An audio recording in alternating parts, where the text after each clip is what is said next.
అందరికీ జై బాబా అండి. మనం మెహర్ ప్రభు యొక్క 131 పుట్టినరోజు వార్షికోత్సవాలు జరుపుకుంటున్నాం. ప్రభు అనుమతితో చాలా కడు వైభవంగా జరుగుతున్నాయి. అన్ని సెంటర్లో కూడా జరిగాయి కూడా. మరి దాని కొనసాగింపుగా ఈరోజు ఇక్కడ ఈ గాజువాక్ మెహర్ మందిర్లో మనం చేసుకుంటున్నాం ప్రభు అనుమతితో. ఎందుకంటే భగవంతుడి ఇచ్చలేనిదే కూడా ఏదీ జరగదు. ఆయన ఇచ్చ ఆ అపార ప్రేమ వలన మనమందరం కూడా ఇక్కడ ఆశీనులే ఉన్నాం, ప్రభు ఆశీస్సులు అందుకుంటున్నాం. బాబా ఏమంటారంటే, నలుగురు ఎక్కడైతే కలిసి నా గురించి మాట్లాడుకుంటారో అక్కడ నేను వచ్చి కూర్చుంటాను అంటున్నాడు తండ్రి. అంటే ఆయన 5 నిమిషాలు ముందు కూడా వస్తానని చెప్పారు. అలాంటి మెహర్ ప్రభు దర్బార్లో మనం ఎంత సైలెన్స్గా నిశ్శబ్దంగా ఉండాలి. బాబా భౌతికంగా సహవాసులు చేసినప్పుడు మానవులందరూ కూడా మాయకు మమైకమైపోతూ ఉంటారు, అది సహజం. అందుకని చిన్న చిట్కా చెప్పారండి బాబా. ఏం చెప్పారంటే, మీ మనసుని నా దర్బార్లో కూర్చున్నప్పుడు నా దివ్య మంగళ స్వరూపాన్ని చూడడానికి అలవాటు చెయ్యండి. ఎందుకంటే భగవంతుని స్వరూపం దివ్య మంగళ స్వరూపం అండి. ఒక రామావతారం చూసుకున్నాం, కృష్ణావతారం చూసుకున్నాం, ఏ అవతారం చూసుకున్నా కూడా దివ్య మంగళ స్వరూపం. ఇప్పుడు ఈ దర్బార్లో మనం ఫిలిం చూస్తున్నాం, అక్కడ ప్రభు యొక్క చిత్రపటాలు చూస్తున్నాం. ఎంత అద్భుతమైన అందం ఆయనది. ఆయన ఏం చెప్తున్నారంటే, మీ మనసుని కంట్రోల్ చేసుకోవాలంటే నా మీదే ఏకాగ్రత వహించండి అంటున్నారు. నా కళ్ళు చూడండి, నా ముక్కు చూడండి, నేను వేసుకునే దండ చూడండి, నా పూర్తి విగ్రహాన్ని చూడండి అంటున్నారు. ఇలా ఫిలింలో చూడడం కూడా బాబాని భౌతికంగా చూడడం అని చెప్పారు. అంటే ఆయన దర్శన భాగ్యాన్ని పొందుతున్న అదృష్టవంతులం. అలాంటప్పుడు మనం ఎంత నిశ్శబ్దంగా ఉండాలి, ఎంత ఏకాగ్రతతో ఆయన ఇచ్చే ఆశీస్సుల వర ప్రసాదాన్ని మన ఇంటికి పట్టి వెళ్ళాలి. కాబట్టి దయచేసి అందరం కూడా ఆయన ఆశీస్సులు పొందుతూ బాబా చెప్పిన అద్భుత విషయాలనే అందుకున్నాం. ఇప్పటి వరకు కూడా మనం అద్భుతమైన సంకీర్తన విన్నామండి, తెలుగులోను హిందీలోను. అంటే ఆ కవి ఎంత తాదాత్మ్యం చెంది ఆత్మతో రాశాడు, ఎంత హృదయపూర్తిగా పిల్లలు మిగతా వాళ్ళు పాడారు. దాన్ని కూడా మనం ఆస్వాదించలేకపోతున్నాము. అంటే మనం మాయకి కొంచెం దగ్గరైపోతున్నాం, ప్రభువుకి దూరం అయిపోతున్నాం అనిపిస్తుంది. కాబట్టి దయచేసి ఈ క్షణాలని అపురూపరంగా మనం మన ఇంటికి పట్టుకెళ్తాం. ఇక ఈరోజు ఈ పుట్టినరోజు వేడుకల సందర్భంగా ఎందుకు ఈ పుట్టినరోజు వేడుకలు జరుపుకోవాలి, అసలు మెహర్ అవతార విశిష్టత ఏంటి, ఇన్ని అవతారాలు ఏంటి, అసలు భగవంతుడంటే ఏంటి, ఇలాంటి విషయాలు బాబా చెప్పిన విషయాలు మీకు నేను తెలియపరుస్తానండి. భగవంతుని గురించి మనం చెప్పుకోవడం అంటే అది మహాఘోషం, ప్రేమ మహాసాగరం.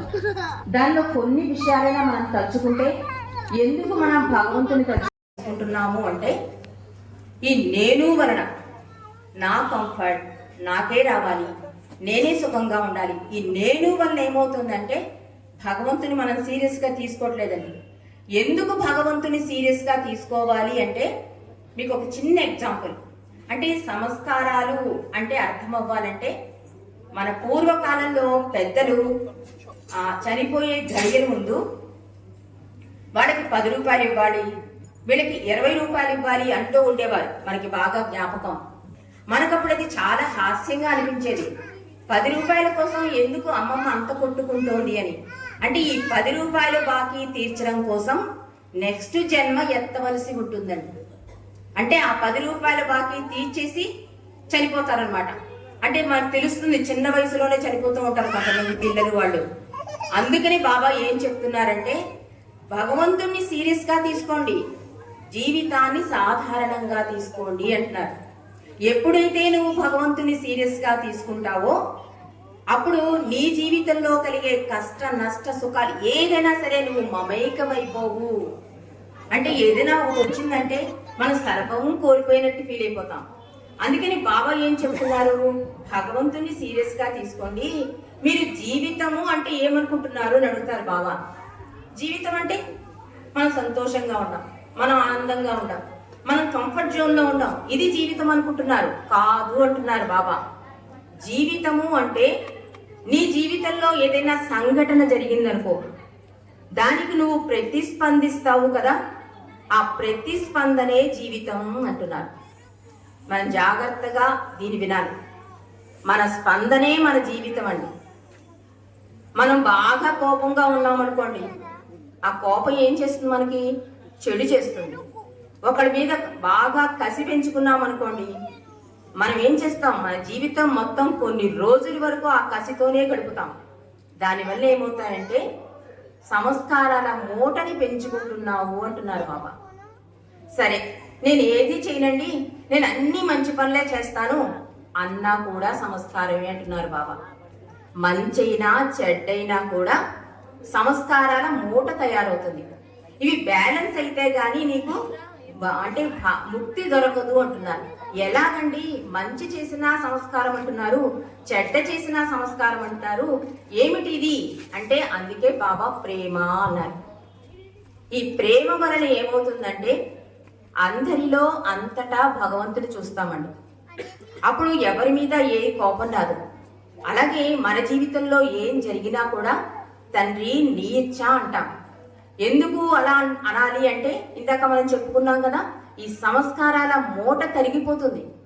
ఆయన సాన్నిధ్యంలో గడిపినా, ఆయన నామస్మరణలో గడిపినా, నిత్య సహచరుని చేసుకున్నా బాబా ప్రతిసారి చెప్తారు, నీ ఊపిరి కన్నా దగ్గరగా ఉన్నాను నేను అని. ఆ ఊపిరి కన్నా దగ్గరగా ఉన్న భగవంతుని గుర్తించాలి అంటే నిరంతర నామస్మరణ. బాబా చాలా చెప్తారు. అంటే ఒక భగవంతుడి కృప పొందాలి అంటే నీకు కొన్ని లక్షణాలు ఉండాలి అన్నారు. అదేంటి? విధేయత చూపించు, సహనం కలిగి ఉండు, బాధపడకు, ప్రతి దానికి పాజిటివ్ గా తీసుకో, ఇది భగవంతుని ఇచ్చగా తీసుకో. ఇన్ని బాబా చెప్పినా కూడా మనకి ఏది ఆచరించడం కష్టమైపోతూ ఉంటుంది. అందుకని తండ్రి దైవీ మానవుడిగా వచ్చాడు కనుక, మానవులు మాయలో ఉంటారు కనుక, ఏది ఆచరించలేరు కనుక నిరంతర నామస్మరణే నా నిజమైన ఆరాధన అన్నారు. అంటే నిరంతర నామస్మరణ వలన మనలో ఉన్న భగవంతుడు మేలుకుంటాడండి. ఎలాగండి? మనం మెలుకుగానే ఉన్నాం కదా, ఇంకా మళ్ళీ మేలుకొల్పేంటి అంటే ఇక్కడ బాబా చెప్పిన ఒక విషయాన్ని మనం జాగ్రత్తగా గమనిద్దాం. మనమందరం కూడా పరమాత్మ నుండి విడివడిన ఆత్మలమండి. ఈ ఆత్మ ఎలా అంటే రాయి నుంచి మొదలై మానవుడి వరకు కొన్ని దశలు దాటుకుంటూ వస్తుంది. ఇక్కడున్న ప్రతి ఆత్మ కూడా అన్ని దశలు దాటుకుని పూర్తి చైతన్యం గల మానవుడిగా తయారయ్యి నేను భగవంతుడను అనాలి. అంటే పరమాత్మ నుండి విడిపడ్డాం కనుక, మానవుడు అయ్యాం కనుక, 100% చైతన్యం పొందాము కనుక మనం ఏమనాలి? నేను భగవంతుడను అనాలి. కానీ అలా అంటలే, నేను ఫలానా, నేను పెద్ద కీర్తి వహించాను, నాకు పెద్ద పోస్ట్ ఉంది, నన్ను అందరూ గుర్తించాలి. ఈ నేనుతో లోపలున్న భగవంతుడు నిద్రపోతున్నాడు. అంటే మాయ ముసుగు వేసేస్తున్నాం ఆయన గుర్తించటం లేదు. అందుకని బాబా ఏమంటున్నారంటే విధేయతగా ఉండు, సహనంగా ఉండు. ఇన్ని చెప్పినా కూడా మనం కష్టమని ఆఖరిగా బాబా నిరంతర నామస్మరణే నా నిజమైన ఆరాధన అన్నారు. ఈ నిరంతర నామస్మరణకి ఒక చిన్న కథ మనం తెలుసుకుందామండి. అంటే భగవంతుడి నామం ఎంత శక్తివంతమైనదో మనకు అర్థం కావాలి. ఒక గురువు గారు నిండు సభలో భగవంతుడి గురించి చెప్తూ ఉంటారు. భగవన్ నామస్మరణ చెయ్యండి, భగవంతుడే అయిపోండి. భగవన్ నామస్మరణ చెయ్యండి, భగవంతుడే అయిపోండి. అంటే సభలో ఒక తుంటరివాడు లేచి, గురువు గారు నేను రొట్టె అంటాను, మరి నేను రొట్టె అయిపోతానా? చాలా హాస్యంగా అంత పెద్ద సభలో గురువు గారిని పట్టుకుని అంత మాట అంటాడు. గురువు ఏమంటున్నాడు? నువ్వు భగవన్ నామస్మరణ చెయ్యి, భగవంతుడివే అయిపోతావు అంటున్నాడు. కానీ దాన్ని చాలా తేలికగా తీసుకున్నాడు అతను. నేను రొట్టె అంటాను, రొట్టె అయిపోతానా?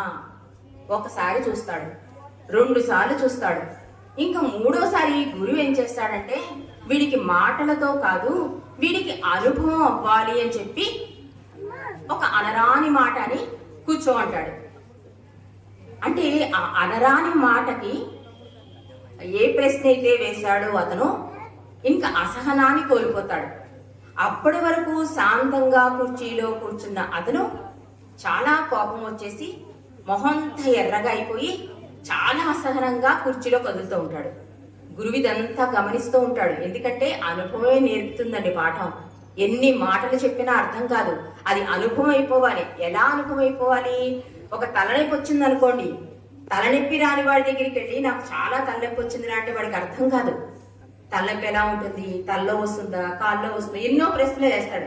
ఆఖరికి వాడికే తలనొప్పి వచ్చింది అనుకోండి, అప్పుడు వాడికి అర్థమవుతుంది తలనొప్పి అంటే ఏంటో. అలాగే గురువు గారు వీడిని చూసి, ఎందుకు నువ్వు అలా అసహనంగా ఉన్నావు, ఎందుకు నువ్వు అలా కోపంగా ఉన్నావు అంటే, మీరు నాకు క్షమాపణ చెప్పాలి అంటాడు. నేనేం చేశాను? మీరు నన్ను నిండు సభలో అనరాని మాట అన్నారు కనుక నాకు మీరు ఈ నిండు సభలోనే క్షమాపణలు చెప్పాలి అంటాడు అతను. గురువు గారు అంటారు, సరే నేను చెప్తాను, ముందు నువ్వు ఇది అర్థం చేసుకో. ఒక చెడు మాటకే అంత ప్రభావం ఉంటే, అంటే చాలా శాంతంగా చక్కగా కూర్చుని నా ఉపన్యాసం వింటున్నావు, నేను ఒక మాట అనేసరికి నీలో చాలా మార్పు వచ్చేసింది, కోపం వచ్చేసింది, ఆవేశం వచ్చేసింది, పైగా నన్ను క్షమాపణలు కూడా కోరమంటావు అంటే ఎంత వాతావరణాన్ని మార్చేసుకున్నావు నువ్వు. అంటే చెడు మాటకి అంత శక్తి ఉందా కదా, ఒప్పుకున్నావు కదా నువ్వు. అలాగే భగవంతుని నామంలో కూడా అంత శక్తి ఉంటుంది అని చెప్తున్నారు గురువు గారు. అంటే చెడు మాటలోనే అంత నీలో మార్పు వస్తే భగవన్ నామస్మరణ చేస్తే నీలో ఎంత మార్పు కలుగుతుంది అని గురువు అన్న మాటకి శిష్యుడు పాపం ఆయన పాదాల మీద పడి క్షమాపణ వేడుకుంటాడండి. అంటే భగవన్ నామస్మరణ వలన మనలో మార్పు జరుగుతుంది, అంతటా అన్నిటా భగవంతుని చూడగలిగే స్థితికి వెళ్ళగలుగుతాం మనం. మరి నిరంతర నామస్మరణ చెయ్యాలంటే మన బాధ్యతలు అంటే ఏదైనా సంజసించాలా? బాబా ఏం చెప్తున్నారంటే, నువ్వు నీ బాధ్యతలను నిర్వహిస్తూనే నా నామస్మరణ చెయ్యి అంటే ఎలా చేస్తాం? బాబా 14 సార్లు చెప్పారు నామం చేసుకోండి, అది కుదరదు. పొద్దున ఒకసారి, రాత్రి ఒకసారి, అది కుదరదు. అప్పుడు ఇందాక మనం నాటకం చూస్తామండి, ప్రేమించు నాటకంలో చిన్న నాటకమైనా చాలా మంచి సందేశం అందించారు అందులో. అంటే ఈ నిరంతర నామస్మరణ ఎలా చెయ్యాలి అంటే, మనం పడుకున్నప్పుడు, లేచినప్పుడు, భోజనం చేస్తున్నప్పుడు, బాత్రూమ్కి వెళ్ళినప్పుడు, బస్సు కోసం వెయిట్ చేస్తున్నప్పుడు, బస్సులో ఉన్నప్పుడు, ఆఫీస్లో వర్క్ స్టార్ట్ చేసేటప్పుడు, ఇవన్నీ అవకాశాలండి. మనం గుర్తించటం లేదంతే. నా ప్రార్థన చేయాలన్నా, ప్రేమించాలన్నా, నామస్మరణ చేయాలన్నా ఒక టైం పెట్టుకుంటున్నాం మనం. బాబా ఏమంటున్నారంటే, సహజంగా నన్ను ప్రేమించు, సహజంగా నన్ను స్మరించు అంటున్నారు. దీని గురించి కూడా బాబాను ఒక అతను అడుగుతాడు, బాబా ప్రేమించు ప్రేమించు అంటున్నావు, ఈ సహజంగా ఎలా ప్రేమించాలి, ఎలా నిన్ను ప్రేమించాలి అంటే మనకి భగవంతుడు అంటే పూజించడమే అలవాటు అండి. అంటే ఆ కాలమాన పరిస్థితులకి పూజ అవసరం. అవి ఎంతవరకు ఒక లాంగ్వేజ్ నేర్చుకోవడానికి ABCDలు ఎలా అవసరమో పూజ కూడా అలా అవసరం. కానీ మనం ఏం చేస్తున్నాం, పూజలోని అర్థాన్ని మర్చిపోయి వాటికి ఏర్పాట్లు చేసేసుకుంటున్నాం. ఇలాంటి నూనె, ఇలాంటి పువ్వులు ఇవి ఉంటేనే పూజ చేస్తాం, లేకపోతే పూజ చేయడం మానేస్తాం భగవంతుడికి. అవి లేకపోతే ఎలాగండి? కానీ భగవంతుడు అది చెప్పట్లేదు. నువ్వు హృదయపూర్తిగా నిజాయితీగా ఒక్క పువ్వు నా పాదాల దగ్గర పెట్టినా నేను స్వీకరిస్తాను చెప్తున్నారు బాబా. కాబట్టి మనం ఇక్కడ జాగ్రత్తగా గమనించవలసింది ఏంటంటే, ఎన్ని అవకాశాలు మనకి ఉంటున్నాయి భగవంతుణ్ణి స్మరించడంలో. ఇక ప్రేమించడంలో గురించి కూడా బాబా ఏం చెప్తున్నారంటే, అతను అడుగుతాడు, బాబా నిన్ను ఎలా ప్రేమించాలి అంటే, నీకు పెళ్ళి అయిందా అని అడుగుతాడు బాబా. అయ్యింది బాబా. నీ భార్యని ప్రేమిస్తావా? ప్రేమిస్తాను బాబా. మరి నీ భార్య ఏదైనా ఊరు వెళ్ళింది అనుకో, అప్పుడు ఎలా ప్రేమిస్తావు? ఒక మూల కూర్చుని జపమాల చేస్తావా, లేకపోతే ఒక టైం పెట్టుకొని ప్రేమిస్తావా అడిగారు బాబా. అంటే ఎంత సహజంగా. అందుకే దైవీ మానవుడు అండి ఆయన. మానవుడికి ఉండే సందేహాలన్నీ కూడా బాబా తీర్చేశారు. అంటే లేదు బాబా, చాలా సహజంగా అది చేసే పనులు నాకు గుర్తుకొస్తూ ఉంటాయి, అందుకని నేను ప్రేమిస్తాను, తలుచుకుంటాను బాబా. అంతే సహజంగా నన్ను ప్రేమించు అంటున్నారు బాబా. అంతే సహజంగా. అంటే మనం అనుకుంటాం ఒక మడి కట్టుకోవాలా, లేకపోతే ఏవో మనకు కొన్ని అంటే మనం అందులో ఉండిపోయాం కనుక అప్డేట్ అవ్వమంటున్నారండి. మనం అన్నింటిలోనూ అప్డేట్ అయ్యాం కదా. ఇప్పుడు సెల్ ఫోన్ మనం వాడేసుకుంటున్నాం కదా, ఎన్ని వాడుతున్నాం, ఎన్ని అప్డేట్ అవుతున్నాం. అలాగే ప్రతి అవతారంలో కూడా అప్డేట్ చేసుకుంటూ వచ్చాడు తండ్రి మానవులకు అనుగుణంగా. రామావతారంలో చెప్పింది కృష్ణావతారంలో చెప్పొచ్చు కదండి, మళ్ళీ అదే రాముడు వచ్చి చెప్పొచ్చు కదా అంటే నువ్వు నమ్మవు, పగటి వేషగాడు అంటావు. అందుకని ఆ దేశకాలమాన పరిస్థితులను బట్టి కృష్ణుడిగా వచ్చాడు. ఇప్పుడు మెహరవతారంగా ఇప్పుడు మానవుడు ఇలాంటి డ్రెస్ లో ఉంటాడు కనుక ఇలా వేసుకుని వచ్చారు బాబా. కాబట్టి మనం దైవీ మానవుడుగా భగవంతుడు ఒక్కడే, అవతారాలు వేరు అని మనం తెలుసుకోవాలి. కానీ ప్రతి అవతారం చెప్పేది ఏంటంటే భగవంతుని ప్రేమించండి, భగవంతునిలో ఐక్యం అవ్వండి చెప్తున్నారు. లాస్ట్ గా ఫైనల్ గా ఇన్ని అవతారాలు ఎందుకు, దీని గురించి కూడా చెప్పేసి నేను ముగించేస్తాను. ఎందుకంటే రామావతారానికి కృష్ణావతారానికి వ్యత్యాసం ఉందండి. ఒక్కొక్కసారి రామావతారంలో ధర్మం చెప్పాడు, కృష్ణావతారంలో ఇంకోటి. మరి ఎలాగండి అంటే దానికి బాబా చెప్పిన చిన్న కథ. ఒక హాస్పిటల్లో ఒక డాక్టర్ గారు ఉంటారు. ఆయన దగ్గరికి కొంతమంది పేషెంట్స్ వస్తారు. అందరికీ దాహం అనే రోగం. ఒక పేషెంట్ కి పొద్దున దాహం వేస్తుంది, ఒక పేషెంట్ కి మధ్యాహ్నం దాహం వేస్తుంది, ఒక పేషెంట్ కి సాయంత్రం, ఒక పేషెంట్ కి రాత్రి. కానీ వీళ్ళకి ఆ దాహం వేసే సమయాలు వేరు, రోగం ఒకటే కానీ ఆ సమయాలు వేరు. అందుకని డాక్టర్ ఏం చేస్తాడు, పొద్దున్న దాహం వేసిన వాడికి కొబ్బరి నీళ్ళు తాగు, మధ్యాహ్నం దాహం వేసిన వాడికి పళ్ళరసం, సాయంత్రం దాహం వేసిన వాడికి ఇంకో జ్యూస్, రాత్రి దాహం వేసిన వాడికి పాలు. ఇలా ఎందుకు మార్చాడండి డాక్టర్?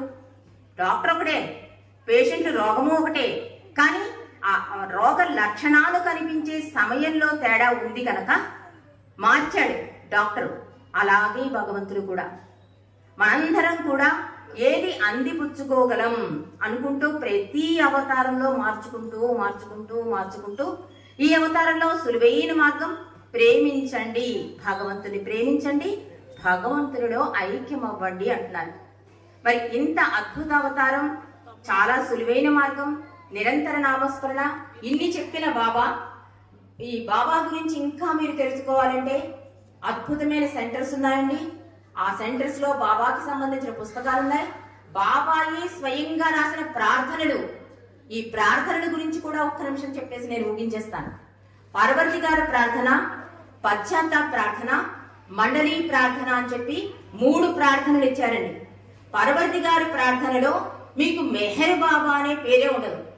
మీరు రాముణ్ణి కలుసుకోండి, పార్వతి గారు ప్రార్థన చేసుకోవచ్చు. కృష్ణుని కలుసుకోండి, పార్వతి గారు ప్రార్థన చేసుకోవచ్చు. ఇది యూనివర్సల్ ప్రేయర్ అన్నారు బాబా. బాబాయే స్వయంగా ఈ ప్రార్థనలో పాల్గొని శక్తినిచ్చారు. పార్వతి గారి ప్రార్థన వలన నేను పూజించే భగవంతుడు ఎంత ఉన్నత స్థాయి గలవాడు అని ఒక ధైర్యాన్ని ఇస్తుందండి. అప్పుడు జీవితంలో చిన్న చిన్న విషయాలైనా పెద్ద పెద్ద విషయాలైనా మీరు కలత చెందరు. ఎందుకంటే మీరు చేసే ప్రేయర్ నిజాయితీదైతే చెప్తున్నారు బాబా. అందుకే నిజాయితీగా చేయండి, నేను అక్కడ ఉంటానని కూడా బాబా చెప్పారు. కాబట్టి పార్వతి గారి ప్రార్థన వలన మనకి మనం పూజ చేసే భగవంతుడి స్థాయి మనకి తెలుస్తుంది. కాబట్టి దేనికి మనం కంగారు పడం. తండ్రి అండ నాకుంది అనే ఆ ధైర్యంతో జీవితాన్ని ముందుకు తీసుకెళ్తాం. ఇక పశ్చాత్తాప ప్రార్థన ఏంటంటే చేసిన తప్పు మళ్ళీ చేయకుండా ఉండడం కోసం పశ్చాత్తాప ప్రార్థన. ఎందుకంటే తప్పును తప్పుగా గుర్తించాక ఇంక మళ్ళీ ఆ తప్పు చేయకు. ఎందుకంటే సంస్కారాల మూట పెరుగుతుంది. అంతేకాకుండా ఏదైనా మాయలో ఉంటావు కనుక నువ్వేమవుతుంది, ప్రతిదానికి మనం అలవాటు పడిపోయాం మనం. అందుకని బాబా చిన్న చిట్కా, ఆలోచన వరకు రాని ఆచరణ చెయ్యకు అంటున్నారు. వస్తుంది, తప్పదు, మాయలో ఉన్నాం కనుక. కాబట్టి ఆలోచన చెయ్యి, కానీ ఆచరణ చెయ్యకు. ఆచరణ వల్ల సంస్కారాలు పెరుగుతాయి. ఇక మండలి ప్రార్థనలో ఏం చెప్తున్నాడు తండ్రి? అధికాధికంగా అధికాధికంగా అన్నాడు. ఎందుకు భగవంతుని అధికాధికంగా ప్రేమించాలి అంటే అప్పుడు భగవంతుడికే మొదటి స్థానం ఇస్తామండి. మన ఇంట్లో పిల్లలే చూడండి, మన ప్రేమ వలన వాళ్ళు తప్పు చేసినా కూడా మనం సరిపుచ్చుకుంటాం, సరిదిద్దుకుంటాం. కాబట్టి ఈ అధికాధికమైన ప్రేమ వలన మన జీవితంలో ఏం జరిగినా కూడా తండ్రి నీ ఇచ్చా అని తల ఒగ్గుతాం. కాబట్టి బాబా ఏం చెప్తున్నారంటే నిరంతర నామస్మరణ, నిజాయితీగా ప్రేమించడం. నువ్వు ఏ దేవుణ్ణైనా ప్రేమించు, కానీ ఈ నిజాయితీగా ప్రేమించడం, హృదయపూర్తిగా ఆరాధించడం ముఖ్యమని చెప్తున్నారు అవతార్ మెహర్ బాబా. అవతార్ మెహర్ బాబా. మనం ఫిలిం చూస్తున్నాం, అక్కడ ప్రభు యొక్క చిత్రపటాన్ని చూస్తున్నాం.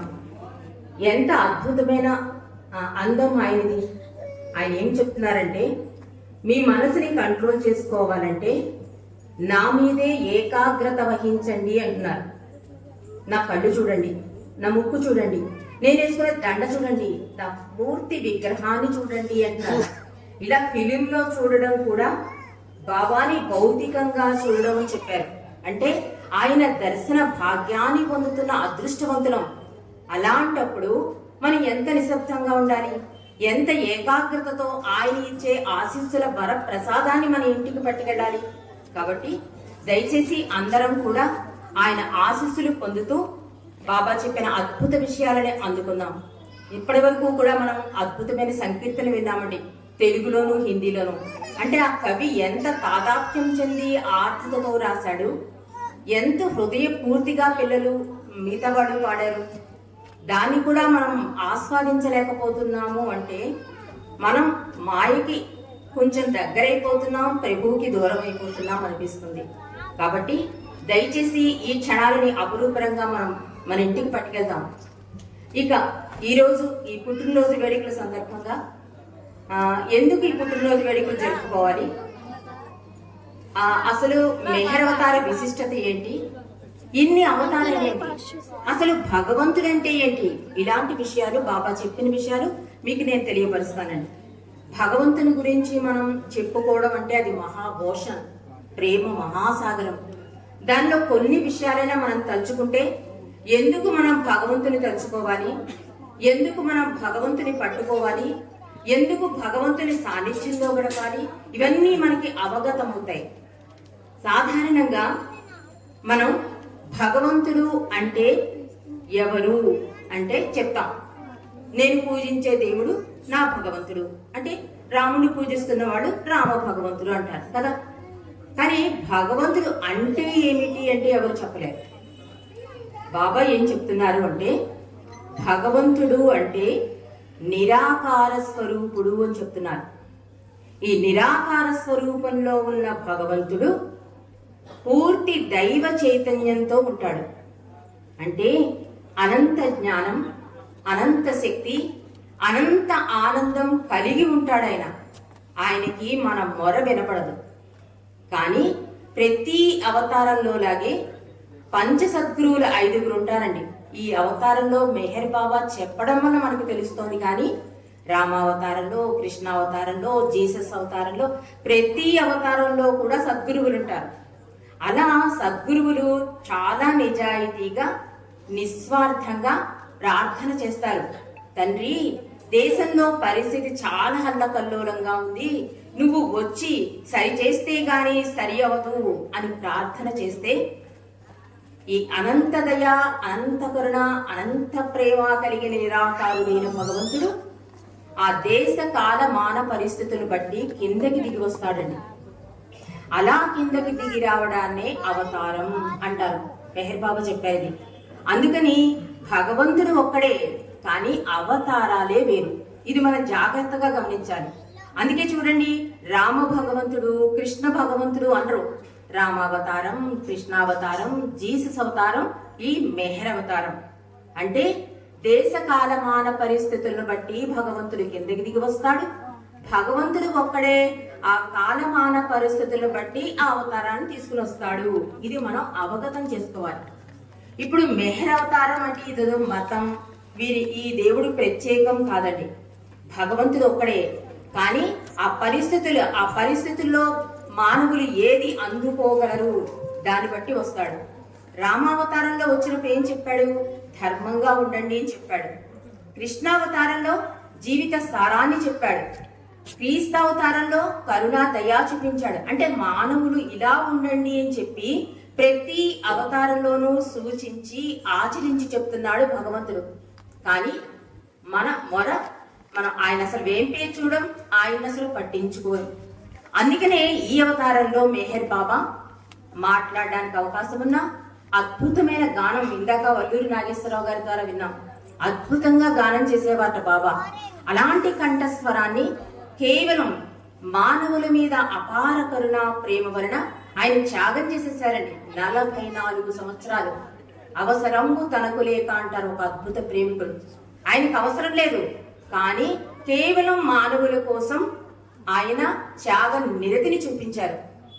అంటే బాబా మౌనంగా ఉండి ఏం చెప్పలేదా అంటే చాలా ఆధ్యాత్మిక విషయాలు సూచించి ఆచరించి అందించాడండి ఆయన. కాబట్టి ప్రతి అవతారం కూడా త్యాగమయ జీవితాన్ని గడుపుతాడు. ఇది మనం చాలా జాగ్రత్తగా గుర్తు పెట్టుకోవాలి. ఒక రామావతారంలో చూడండి, కృష్ణావతారంలో చూడండి, ఆయన కోసం ఎప్పుడూ కూడా భగవంతుడు ఒక్క క్షణం కూడా జీవించి ఎరగడు. ఈ మెహర్ అవతారంలో కూడా, మరి రామావతారం కృష్ణావతారం మన గ్రంథాలు చదువుతాం, అలాగే ఈ మెహర్ అవతారంలో కూడా మెహర్ ప్రభు చరితం అని ఉంటుంది. అందులో చూడండి మీరు, ప్రతి క్షణం ప్రతి సెకను ప్రభు యొక్క తపన, ప్రతి ఆత్మకి ఎలా సులువైన మార్గం గమ్యం చూపించాలి అనే తపన ఉంటుంది తప్ప ఆయన కోసం ఒక్క క్షణం కూడా జీవించి ఎరగలేదు ఈ మెహర్ అవతారంలో. కాబట్టి బాబా ఈ అవతారంలో ఏం చెప్తున్నారు అంటే, నేను బోధించుటకు రాలేదు, మేలు కొలుపుటకు వచ్చాను అంటున్నారు. ప్రేమే నా ఆయుధం అంటున్నారు. ఎందుకంటే ఆ దేశంలో ఆ కాలమాన పరిస్థితుల్లో అప్పుడు ధర్మం అవసరం, దాన్ని అందుకోవాలని ప్రయత్నించాడు భగవంతుడు, కానీ పెడచెవిని పెట్టాడు. మానవులలో మార్పు రానంతసేపు భగవంతుడిగా నేను ఇలా దిగి వస్తూనే ఉంటాను అని చెప్తున్నారు భగవంతుడు. అంటే మానవుల్లో మార్పు ఎందుకు రావటం లేదు అంటే, గతించిన కాలాన్ని పూజిస్తాం, వర్తమాన కాలాన్ని విస్మరిస్తాం, భవిష్యత్తు కోసం ఎదురు చూస్తాం. ఇది మనలో ఉన్న ఈ బలహీనత. అంటే గతించిన కాలము అంటే మీకు బాగా అర్థం అవ్వాలంటే బాబా ఏం చెప్తున్నారు అంటే, రామావతారంలో రాముణ్ణి పూజించిన వాడు లేరండి. ఆయన చేసిన పనులన్నీ కూడా అపహాస్యం చేశారు, అవహేళన చేశారు, బాధ పెట్టారు. ఆయన వెళ్ళాక గుడులు, గోపురాలు, దేవాలయాలు, పూజలు, అష్టోత్తరాలు ఇదే జరుగుతోంది ప్రతి అవతారం అని చెప్తున్నారు బాబా. అలాగే క్రైస్తవ అవతారంలో కూడా క్రైస్తుగా ఆయన వచ్చినప్పుడు కూడా ఇదే అపహాస్యం, ఇదే అవహేళన, ఇదే అవమానం. ప్రతి అవతారంలోనూ భగవంతుణ్ణి మనం అపహాస్యం చేస్తున్నాం, అవహేళన చేస్తున్నాం. ఆయన ఎంత త్యాగ నిరతిని గడుపుతాడో మనకి అవగాహన కావటం లేదు. ఈ అవతారంలో మెహర్ బాబా 44 సంవత్సరాలు మౌనం ఉండి ఏకాంతవాసాలు, ఉపవాసాలు, కాలినడక పర్యటనలు, దేశ విదేశీ పర్యటనలు, ఇంకా నవజీవనం, పేదలకి ఉచిత అన్నదానం, విద్యాదానం, వైద్యం, ఇంకా లెప్పరసి వాళ్ళకి ఆయనే స్వయంగా, ఇందాక మనం ఫిలింలో చూసాం, ఆయనే తన చేతులతో స్వయంగా అది ప్రక్షాళన చేశారండి. ఇవన్నీ చేయడానికి కారణం ఏంటంటే, ఇప్పుడు మనం గడుపుతున్న కంఫర్ట్ లైఫ్ మనకు అది అర్థం కావట్లే. బాబా మౌనంగా ఉన్నప్పుడు అక్షర ఫలకాన్ని వాడారు, అది ఇప్పుడు మనం సెల్ ఫోన్ కీబోర్డ్ కింద వాడేస్తున్నాం, కానీ కృతజ్ఞత చూపించటం లేదు. ఆయన ఈ సంస్కార ప్రక్షాళన కోసం తనంతట తానే 2 కార్ యాక్సిడెంట్ చేయించుకున్నారండి, అయినా మనం కృతజ్ఞత చూపించట్లేదు. అందుకని ప్రతి అవతారం కూడా త్యాగమయ జీవితం గడుపుతుందని మనం అర్థం చేసుకోవాలి. బావాకి చేసే అంటే మనం ఈ అదృష్ట భాగ్యం వల్ల ప్రభువే మనల్ని ప్రేమించి ప్రేమికులనే హోదానిచ్చినప్పుడు మనం ప్రేమించలేకపోతున్నాము అనడానికి కారణం కూడా మనం తెలుసుకుందాం. అంటే బాబా ఎంత త్యాగ నిరతిని చూపించినా కూడా మనం ఎందుకు అంత భగవంతుడవనండి, రాముడవనండి, కృష్ణుడవనండి, ఎవరినైనా సరే బాబా ఏమంటారంటే, నీవు నిజాయితీగా నీ దేవుణ్ణి పూజిస్తే, ప్రేమిస్తే నీ రాముణ్ణి నాలో దర్శిస్తావు అని చెప్పారు. అంతే తప్ప నువ్వు పూజించే దేవుణ్ణి వదిలేయి నన్నే ప్రేమించు, నన్నే పూజించు అని బాబా ఎప్పుడూ చెప్పలేదండి. అందుకే ఆయన దైవీ మానవుడు. ఎందుకంటే దైవంగా ఆయన భగవంతుడితో ఎలా మసలాలో చూపించారు, మానవుడుగా ఎలా దైవానికి దగ్గరవ్వాలో సూచించి ఆచరించి చూపించారు. కాబట్టి మనం జాగ్రత్తగా గమనించవలసింది ఏంటంటే, ఎందుకు మనం భగవంతునికి దగ్గరగా అవలేకపోతున్నాం అంటే, బాబా అంటారు భగవంతుడు అంతటా ఉన్నాడు, అన్నీ చూస్తాడు. చేస్తాడు. భగవంతుడు అంతటా అన్నిటా ఉన్నాడు. ఉన్నది భగవంతుడు ఒక్కడే అంటున్నారు. ఆ ఉన్న ఒక్క భగవంతుణ్ణి ఎందుకు మనం పట్టుకోలేకపోతున్నాము అంటే, మనం ఏం చేస్తున్నామంటే జీవితాన్ని సీరియస్గా భగవంతుణ్ణి సాధారణ